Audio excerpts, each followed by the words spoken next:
ያንን አስጨንቆች ከሆነ አብርሽ ያለበት ሁኔታ ደህና ነው። አብርሽ ደግሞ ያለው ከሄርሜላ ጋር ነው። በነገራችን ላይ ማለት ነው ዴቭ፣ ይሄ ንግግር የሚያሳየው ምን ያክል አስመሳይ ሰው እንደሆንክ ማለት ነው። ምን ያክል እንደምታስመስል ነው የሚያሳየው። አንደኛህን ለይቶልህ እንደ ቡዜ ለሩታ ያለህን ጥላቻ አሳይተ ጥግህን ይዘህ ብትቀመጥ አሪፍ ነበረ። አሁን ምን ለማለት ነው እየሞከርክ ያለው? እሺ ሄርሜላ ሐኪም ናት፣ ዶክተር ናት፣ ቄስ ናት እንዳለችው ምንድን ናት ተብሎ ነው ሄርሜላ ጋር ሲሆን ይሄ ልጅ ደህና ይሆናል፣ ሩታ ጋር ሲሆን ይታመማል ብላችሁ ድምዳሜ ላይ ራሱ የደረሳችሁት ማለት ነው። ስለዚህ ይኸውላችሁ የእናንተ ጎራ አሁን በደንብ ተለይቶ ታውቋል። በቃ ለሩታ ያላችሁ ጥላቻ ማለት ነው። አንዳንድ ጊዜ ነገሮች ለመልካም ነው የሚሆኑት ማለት ነው። የምሬን ነው የምልሽ ሩታ፣ ከገባሽ ከተረዳሽ እነዚህ ሰዎች ለአንቺ ግልጽ የሆነ ጥላቻ ነው ያላቸው ማለት ነው። ትዳርሽ መፍረስ ላይ ራሱ በደንብ እጃቸው እንዳለ አትጠራጠሪ። በቃ ጥላቻቸው አሁን በደንብ ይፋ ወጥቶ እየታየ ነው እና ዴቭ የዚህን ያክል ማስመሰል አይጠበቅብን። በቃ መተም ለሩታ እንዲህ ነው ምናምን አብርሃም ደህና ነው ያለበትን አውቀናል ምናምን ብለህ ማብራራት አይጠበቅብም። ለምን ታስመስላለህ? በቃ ነው እየተገደድክ ነው። እኔ እኮ ግራ ገባኝ እኮ የአንተ ነገር። እዚህ ነው ስንልህ እዛ ነው ስንልህ እዚህ እየሆንክ ነው ያለውና በጣም እያስመሰልክና ምን ያክል አስመሳይ ሰው እንደሆንክ ነው ሜቢ ለኔ የተረዳ ያሉት ማለት ነው። አንደኛዋ የለየላት ቡዜ በምን ጣዕሟ ትሻላለች። የምሬን ነው የምላችሁ። እንደዚህ አይነት ሰው ነው በጣም ህይወታችሁን የሚጎዳችሁ ማለት ነው። ታከብራሃለች፣ ትሰማለች፣ እንግዲህ እየሰማች ነው። ለዚች ልጅ ይሄ ነገር ይገባታል ብላችሁ ነው የምታስቡት? የምሬን እኮ ነው የምላችሁ። ምን ብታደርጋችሁ ነው የዚህን ያክል እናትና አባትን አለያይታችሁ ልጅን ያለ እናትና ያለ አባት ፍቅር እንዲያደግ ለመፍረድ የዚህን ያክል ርቀት የምትሄዱበት ምክንያት ምንድን ነው? ይሄ ልጅ ሄርሜላ ጋር ሲሆን ይድናል ብላችሁ ያሰባችሁበት ሪዝን ምንድን ነው? እኔ አታስመስሉ። በቃ ለአብርሽ ባሰበ ሙድ ምናምን የምትሄዱት መንገድ ጭራሽ የማያስኬድ መሆኑን ነው አስረግጬ ልነግራችሁ የምችለው። ለማንኛውም ያው ሁለቱንም የተለቀቁትን ቪዲዮዎች አይቷቸዋል። እኔ ቢኒና ኤፍሬም የምትይዙት ሙድ ደግሞ የትም የሌለ ምናምን ነው። እግዚአብሔርን ትላንትና የሄርሜላ ቤት ሄድኩ ምናምን ብለህ ባዶ ቤት ቀርጻ አሳየህን።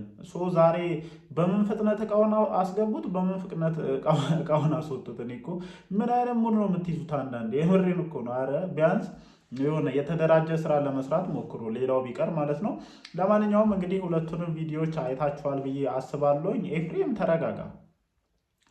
አንተ ፉን ማለት ነገሮችን ከማስተካከል ይልቅ ነገሮችን ያበላሻል ነው ብዬ የማስበው። በቃ ያገኘው ሰው ላይ ሁሉ ካልሰነዘርኩ ያገኘሁትን ሰው በሙሉ ካልተማታው ማለት የምርም ከልብህ ሩታን እየደገፍክ ከሆነ ሩታን አይጠቅማትም።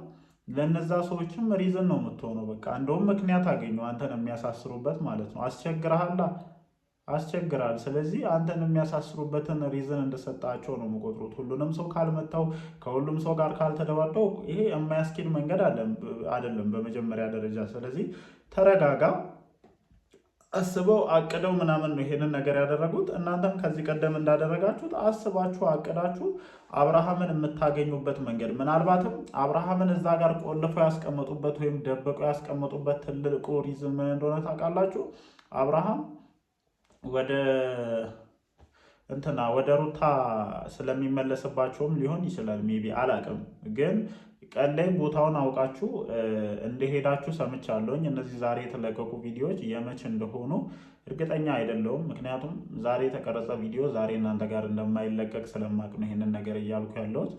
ብቻ ዛሬ አብርሃምን ለማግኘት እንደሄዳችሁና ፖሊስም ጭምር ይዛችሁ እንደሄዳችሁ ሰምቻለሁኝ። ምን እንደተፈጠረ ነው ከዛ በኋላ ማወቅ ያልቻልኩት። ሜቢ ዛሬ ምሽት በአብርሃም ዩቲዩብ ቻናል ላይ የሚለቀቀው ቪዲዮ ለብዙ ነገሮች ምላሽ ይሰጣል ብዬ አስባለሁኝ። ሩታ ግን ምን አይነት ሰዎች ከጎንሽ እንዳሉ፣ ከምን አይነት ሰዎች ጋር እንዳለሽ በግላጭ እያየሽ ይመስለኛል። በቃ የአንቺ ስህተት ቢኖርም የአንቺ ድክመት ቢኖርም ትዳሩ መፍረስ ዙሪያ ላይ የአንቺ ስህተት ቢኖርም የእነዚህ ሰዎች አስተዋጽኦ ቀላል እንዳልሆነ ነው ሜቢ እንደኔ እየተረዳ ያለሁት። ለማንኛውም ግን ዴቭ እንደዚህ እያስመሰሉ መቀጠሉ ጥሩ ነው ብዬ እንደኔ አላስብም። ሌላው ቢቀር ሰው ይታዘባል፣ ብዙ ነገር ይላል። አሁን ሄርሜላ ጋር ነው ደህና ነው እኛ እያየነው ነው ምናምን ማለት ምን ማለት ነው? በቃ ይሄ ልጅ ታሟል ነው አደለ? ትልቁ ሪዝናችሁ አሞታል ነው አደለ? የታመመ ሰው ደግሞ የሚሄድበት ቦታ አለ። ወይ ጸበል ትወስዱታላችሁ፣ ወይ ደግሞ ቸርች ወስዳችሁ ታጸልዩለታላችሁ። ያ ካልሆነ ደግሞ ሆስፒታል ወስዳችሁ ታሳክሙታላችሁ። በቃ አለቀ። ከዚህ ውጭ ሌላ ነገር የለም። ሄርሜላ እየዳበሰች ነው ትሪት የምታደርገው፣ እየዳበሰች እያሻሻች ምናምን ነው ወደ ነበረበት የምትመልሰው።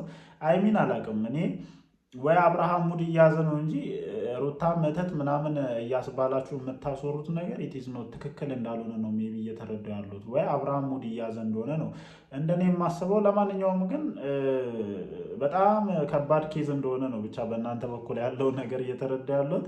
ጋይስ እናንተስ ምን ሀሳብ አላችሁ? ሀሳባችሁን ኮመንት ሴክሽን ላይ ማስፈራችሁን አትርሱ። እንዳልኳችሁ እንግዲህ ምሽት በአብርሽ ቻናል የሚለቀቀው ቪዲዮ ለብዙ ጥያቄዎች ምላሽ ይሰጣል ብዬ አስባለሁ። የዛኔ መተን ቪዲዮን እያየን ሪያክት ያደረግን ሀሳባችንን እንሰጣለን። ወዳችኋለሁ። ይመቻችሁ።